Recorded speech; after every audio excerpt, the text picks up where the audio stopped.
Men will punish you for pursuing them. Do not listen to anyone else that will tell you otherwise. And if you think I'm full of crap, I'm gonna break down 10 individual but equally detailed reasons why men will absolutely punish women who choose to pursue them. We're gonna discuss various topics like how they will do this by taking advantage of you, using you, devaluing you, or just flat out being uninterested in you. Do not skip or miss any of the 10 points that I'm going to discuss with you, because this will be the most important video you ever watch as it relates to your femininity. Reason number 1 is going to be about expectation. I'm going to hop right into an example to explain to you how expectation works, and then I'm going to connect it to your real life relationships with men, okay? Let's say I'm your coworker and you just got a brand new office job. So you come to the office job on the first day, you sit down at the desk and you're like, oh my God, I'm so excited. And while you sit down on the desk, you see that there's a chocolate chip muffin sitting right on your desk. So you're looking around and you're like, who got me this chocolate chip muffin? I show up and I'm just like, hey, my name's Tomisin. I'm your new coworker. I just wanted to introduce you to the office, so I got you this nice chocolate chip muffin. So you're excited and you're like, oh my God, I love muffins overall, especially chocolate chip muffins. This is amazing. I love this job. Thank you so much. And I'm like, no problem. The next day you come into work with all smiles on your face, and when you go to sit down at your desk, you see another chocolate chip muffin. Oh my God. So you come over to my desk and you ask me, you're like, hey, you got me another chocolate chip muffin? I'm like, yeah, we might as well make this a thing since you said you love muffins. I just said, hey. So for the next 6 months of you in this office, every day you come into work, when you sit down and you put your stuff away, you see a nice, amazing, juicy chocolate chip muffin sitting right on your desk. So it becomes part of your routine as you're putting your stuff away to enjoy the muffin and then begin your day. But one day, 6 months down the line of you working in this office, you sit down at your desk and you're expecting to see that beautiful, amazing chocolate chip muffin waiting for you, and you don't see it. You're looking everywhere. You're looking under the desk. You're looking on the side of the desk. You're looking over behind your computer, and you can't find the chocolate chip muffin. So you walk over to my desk and you ask me, hey, coworker, I thought we were doing a thing where you get me a chocolate chip muffin every day. What happened? Why didn't you get me the muffin today? And I look at you and I go, today wasn't that day. You're like, what do you mean? I don't think I'm going to be getting you a chocolate chip muffin anymore. I just don't feel it. So you walk back to your desk and you're really confused. You're like, I must have done something. Maybe I said something. Maybe I offended him in the way that I spoke to him yesterday or a couple of days ago. Maybe he found out about something in my life, or he thought I said something that I didn't. Your mind's going to be twisted trying to figure out what happened to our relationship that he's no longer getting me this chocolate muffin. Why is that the case? Because regularly, if you were to go to another job, you would never expect your coworkers to get you a chocolate chip muffin, so you would never be frustrated when you don't see a chocolate chip muffin at your desk. This is why. Because in relationships, in any relationship, when you set the expectation from the very beginning, that becomes the standard of the relationship. And in order to sustain homeostasis, which just means a regular flow in the relationship, then you must continue doing whatever that set standard or expectation is. So how does this relate to your real life relationships with men? When you establish that you're going to be initiating, i.e. the texts, the calls, the dates, the planning, the organizing, the doing all the work to drive the relationship forward. Once you establish that expectation, you've now built a new standard in this relationship with this guy from the very beginning. That now becomes the only way you're able to sustain this relationship and keep it quote unquote healthy, which just means that if you stop doing all this initiating, you stop doing all this texting, calling, date planning, and organizing, all of a sudden, you no longer have a relationship with this man. Our second reason is about resistance. Now, I want to ask you a question so that you can understand how the men are thinking. If I gave you 2 different options to get to an end destination, but I told you that one path is extremely easy, you're not going to have to do any work for it, and another path there is extremely hard, you're going to go through a ton of obstacles to get there, which one are you likely to choose? You're likely to choose the easy path, just like men. Men want the path of least resistance. Now, it doesn't mean that they don't desire things, and it doesn't mean that they're not willing to do hard things in certain scenarios where that's the only option to get to their destination. But if they have multiple different options and one is a lot easier than another one, they're going to take the path that is the easiest to get to that desired destination. Now, in this scenario, the desired destination is you and specifically access to you. So when a guy is craving access to you, meaning he wants to be with you, he definitely wants to sleep with you, and he wants to, let's say, also get girlfriend treatment from you, all of that consisting of the access for you, of course, he would love to take the path that has the least obstacles. What is the path that has the least obstacles? When you are pursuing that man. Because when you are pursuing that man, he doesn't have to do a lot of work to impress you. He doesn't have to do a lot of work in terms of effort, in terms of consistency, in terms of texting, in terms of planning, in terms of chasing, in terms of calling. He has to do none of that work because you're willing to do that work for him. Because when you thought you were being cute and quirky by approaching the guy who's shy or is a little bit intimidated by you, you ended up setting that expectation, like we talked about before, that this is going to be the new standard. And he says, why would I ever want to return to a place where my life is made harder to access this woman? Why would any guy say, I have a woman pursuing me? We're setting this particular standard that creates a path that's so easy for me to access her because she's doing all of this. Why would I ever offer up that I want to take the hard path to get access to her when she's already letting me take this easy path? For our third reason, we're going to discuss the F-boy because this is something that becomes very tricky. You have your F-boys that are really obvious, the ones that are rude, disrespectful, they lie, they cheat, they manipulate you. Those are the ones that we can all agree are bad people. Now, here is something you didn't expect. There's a secret version of an F-boy that a lot of women never notice because they're never actually thinking that this person is a bad man. Let me explain it to you. Because this F-boy is nice, he's respectful, he's chill, and he has no personality or personal issues that would make you feel like, I can't be with this guy. But let me let you in on a secret of why this guy is still an F-boy. He allows you to waste your time. What does that mean when a guy is allowing you to waste your time? It means that even though he knows within himself, she's not really my type, I wouldn't wife her, I wouldn't want to be in a serious romantic relationship with her, but at the same time, she's putting in so much effort to pursue me, and she is so keen on turning this into a relationship. I just won't tell her and disappoint her by telling her she literally has no shot. No matter what she does, no matter what she says, no matter how she acts or dresses, she has no shot at becoming my wife. But I will allow her to continue putting in all of this effort, all of this time, all of this investment, knowing that she's doing it, hoping for this particular end result, even though that end result is never going to happen. And so they become F-boys because even though they know why you're doing the things that you're doing, i.e. why you're pursuing him, they never actually stop you from wasting your time and say, you know what? I don't even want you to continue doing what you've been doing because I know why you're doing it and I know it's never going to happen, right? They know that as long as you continue to have that hope, and as long as they continue to be ambiguous and abstract with exactly what they're feeling towards you, or exactly what they want in the future, then you will continue to pursue and you will continue to invest, hoping that one day all of that will materialize into the outcome that you desire. For reason number 4, let's discuss princess treatment because I know so many of you love princess treatment. You want it so badly from men. But here is where things fall apart. See, when you're pursuing a man because you think it's cute and quirky or because he's a shy boy, or maybe he's just one of those guys where you're like, hey, I came up to him because it's 2025, I'm a woman, I can approach a man, and you think that's cool. You end up pursuing, you set the expectation and the standard that you're going to be pursuing. Now you are the person who is taking action. Okay? The pursuer is always taking action. You can also associate this to be being in your masculine energy because masculine energy is taking action. Feminine energy is receiving that action.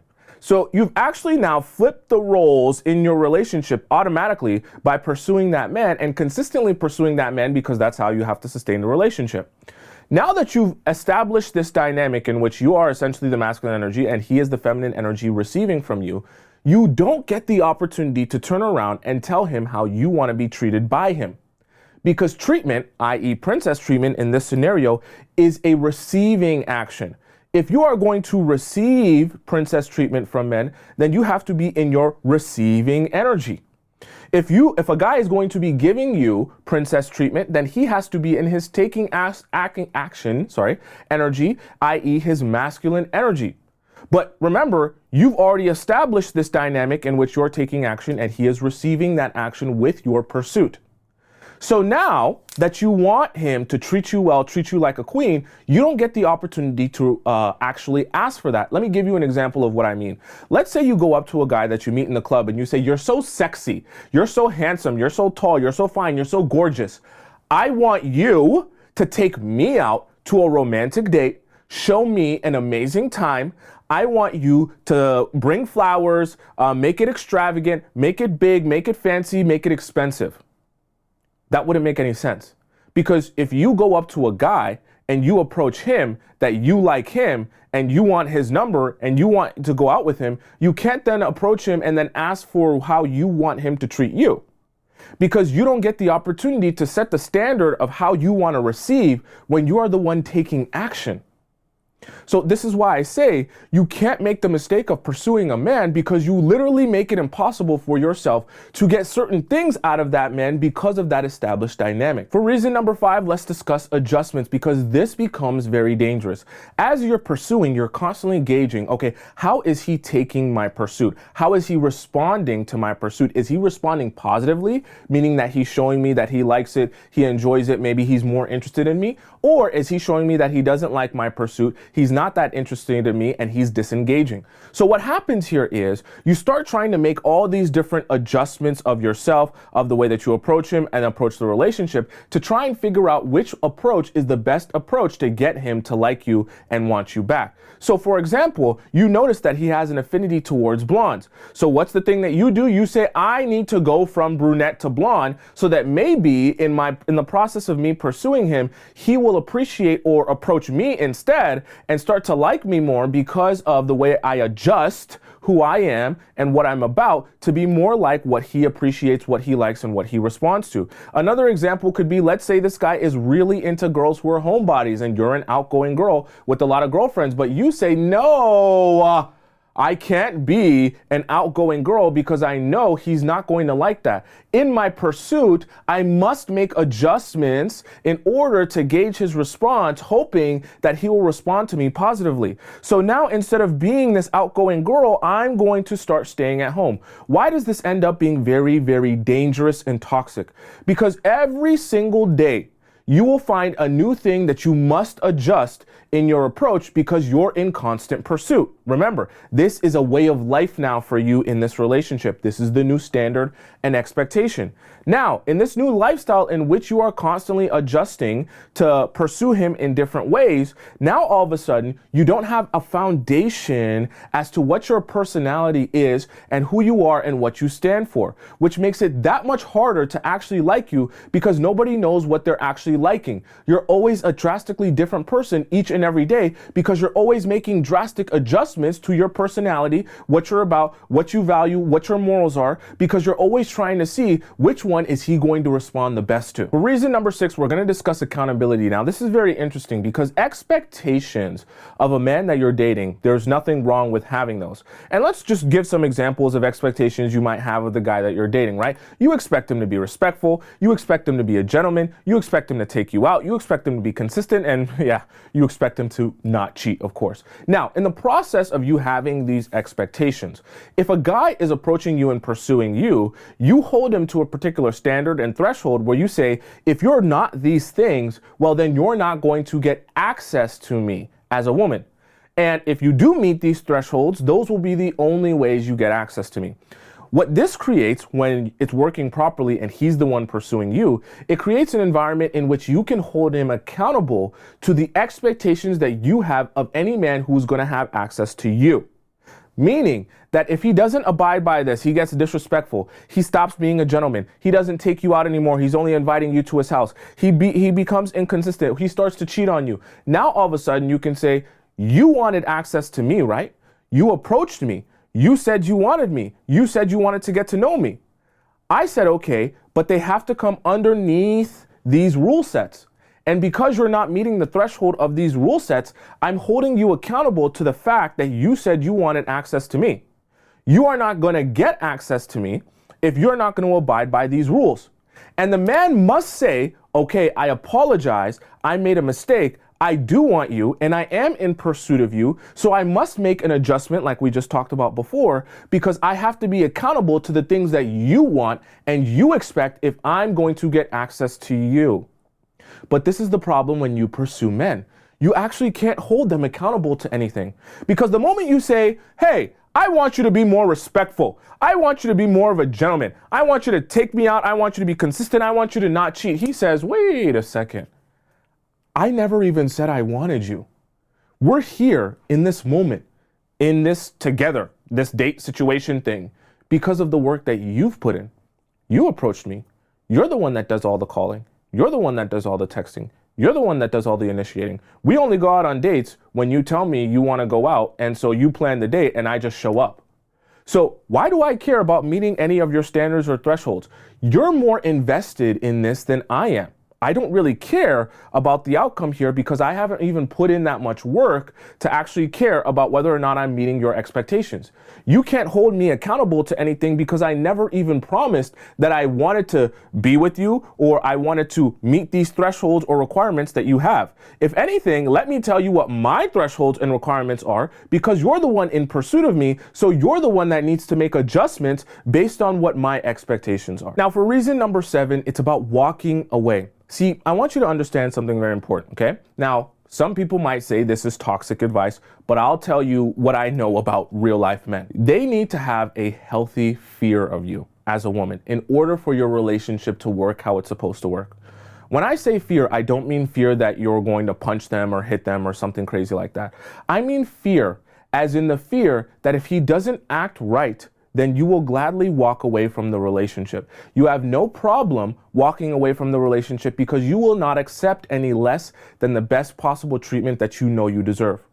That fear for men also translates into respect. It translates into respect because he respects the fact that he has to maintain a particular threshold as a man and as a partner in order to continue getting access to you, which is good. And this creates a scenario in which he abides by the rules. He doesn't go outside of his expectations, and he holds himself accountable, and he allows you to hold him accountable because he understands if it doesn't hold himself accountable, or if he begins making mistakes, well, then you're just going to walk away. But if you are the pursuer of the relationship, if you are the one chasing that man, if you are the one doing all the initiating, all of a sudden, he doesn't have that same investment in you. Because I want you to understand, part of this fear is all of the investment I put into this woman, in my approach, in my chase, all the calls, all the texts, all the effort that I put in trying to make myself the best possible partner for this woman and make her happy. She will walk away with all of that investment. What does that investment consist of? Time, energy, and sometimes a lot of money as well. And so they are in fear that a woman will walk away with all of that investment he's put into her. And so they respect the fact that, hey, if you need me to change because I'm doing something wrong, I will make an adjustment and I will change, which is how your relationship should be if you end up getting the right treatment or the princess treatment or the queen treatment that you're expecting. But the problem is when you're pursuing the man, he doesn't have that healthy fear. He doesn't have that healthy respect. Why? Because why would he? He hasn't put in any investment into this relationship. When you are pursuing a man, he is sitting back, relaxing and receiving, like I talked about earlier. He's in his receiving energy. When he's in his receiving energy, why does he care about whether or not you're going to walk away? In fact, it makes him that much more confident that you wouldn't walk away because he psychologically understands that you have been the one investing in him, your time, energy, resources, and sometimes even money, that he knows that you're in fear that he might walk away. So he doesn't overly concern himself about how he acts, how he speaks, how he talks. And he also understands that even if he does do the wrong thing, you're less likely to walk away because you're the one that has fear that if he walks away, you're going to miss out on your investment. For our 8th reason, we're going to discuss addiction because this cycle can be very, very toxic and very dangerous. You take action. You're in your action-taking mindset. Oh, this is so sad. He receives the action. You're pursuing, remember? So you're initiating texts, you're initiating calls. You may even have initiated approaching him first when you first met him. He receives that, right? He responds to your action. So whatever action you're taking, like the planning and the organizing of the dates, like the calling, like the texting, he is always responding to that. Now, based on his response, like I talked about earlier, you're gauging, okay, is this response a positive response I'm receiving, or is this response a negative response I'm receiving? This is exactly what guys go through, because as they pursue a woman that they want, they're constantly seeing, let me put my best foot forward, but I also have to gauge what is the woman's response as I put my best foot forward. Now, this cycle is not toxic if it's your man having this cycle. But the moment you start having this cycle, you become addicted to this cycle. But now the problem is your man can't properly appreciate you or value you when you're the one in this cycle, because you're making him so passive, so feminine in the relationship, he doesn't even actually desire you anymore, which we're going to talk about in a little bit. And he can't properly appreciate you in the relationship because he doesn't even see you as a feminine woman anymore. He sees you as a masculine woman, masculine man, masculine woman, who is taking action constantly, and he's the one responding and receiving all of that action. You become addicted to this cycle, and you go on a path of constantly thinking, I need to do this now, I need to do that now, I need to change this, I need to adjust this, and you're frantically thinking about what's the next thing I can do in my pursuit to get him to like me, to get him to appreciate me. We can also call this becoming a pick-me. That is when you are in full-blown pick-me energy, when you are addicted to the process of taking action, him receiving that action, him responding to it, and you making constant adjustments. And you're going to be making adjustments until you're blue in the face. For reason number 9, let's talk about pressure. There's a lot of psychological pressure on you when you get into the habit of pursuing a man, and this is why it becomes so dangerous. You're constantly thinking to yourself, every single waking moment you're around this guy, how can I perform for him?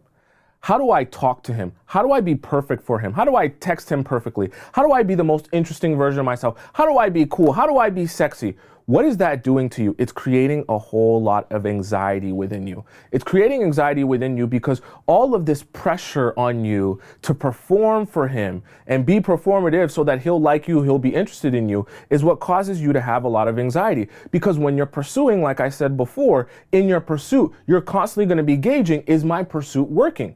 So it's going to give you a lot of anxiety because all the adjustments that you're making is going to make you feel like, oh, today I don't think that my pursuit worked. Today I don't think that the way that I talked was perfect. Today I don't feel like I presented myself in the absolutely perfect way. I think he doesn't like me anymore. You're in taking action mode. Okay? Right? So, and in this process, now you have a whole bunch of anxiety. What does this anxiety do?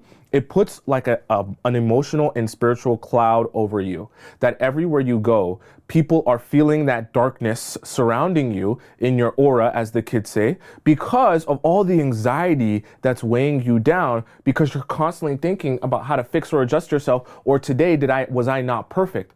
What also happens is when you finally are with that guy, even though you're the one that initiated it and do all the initiating in the relationship, when you're finally on that date with that guy, you have this same cloud over you. Because the entire time you're sitting on this dinner date, your fork is shaking and you're sitting there like, oh my God, I hope the last 2 words I just said aren't the words that's going to make him hate me. Oh my God, I just feel like the way that he looked at me only for 2.5 seconds instead of 3 seconds means that he absolutely thinks I'm disgusting. And this anxiety will literally make you so unattractive, so undesirable, that nobody will want to be around you. I'm not just talking about the guys. Nobody will want to be around you because you'll have a dark cloud hanging over you. Reason number 10 is about desire, because the truth of the matter is, desire cannot be present if you are there. What I mean by that is, you have to understand, there's a healthy balance. I don't care what any therapist tells you, okay? I'm not here to be your therapist. I'm here to tell you how men really think, really respond. You have to understand, there is an ebbs and flows. It's like a roller coaster of emotions that men must go on that are healthy for them to build up their feelings for you. What I mean by that is they need to go through the process of desiring you, anticipating the next time that they're going to see you, because their desire is going to motivate them to take action to try and see you again. Then when they actually organize that, they're anticipating when they're going to see you. Then they get to their peak, which is the explosion of them actually being around you and being with you. And then they go back down to desiring you because they don't see you for a while, or you're not present in their life for a while. Why? Because desire can only be present where you are not. it's not that to say that, hey, if you're around a man all the time that he will never desire you, but I want you to understand the only way for his real deep burning desire to build properly is for you to be absent at least for a little bit. Even if you're married, it's good to be absent from your partner at least a little bit at a time, for him to continue desiring you and be reminded of how much he desires you. And the problem with women who are pursuing men is they never give their man a chance to desire them. Why? Because they're always in that anxious state, like I talked about before. All that psychological pressure weighing down on them. What do? I want to perform. I want to be perfect. I need to text. I need to call, right? And all of that anxiety leads them to say, I can never risk a moment in which he doesn't remember me. This is one of the biggest mistakes that women make. They think if I don't text him all the time, if I don't call him all the time, if I don't message him or pop up on his feed or something all the time, then he's going to forget me. And this becomes a major issue. In your pursuit, you become so anxious about the man forgetting you that you become present all the time, 24/7. As much as you possibly can. You actually even go out of your way to be present because you're so overly concerned about this guy forgetting you. And in the process of that, you give him, this is like a snowball effect of everything just going wrong at once. You give him no space to desire you. And because you're present all the time, he doesn't desire you. And so you exacerbate the problem that you're having in already pursuing him and setting that standard and expectation because he doesn't desire you. But then he continues to not desire you because you're overly present, concerned about the fact that he'll forget about you if you're not there.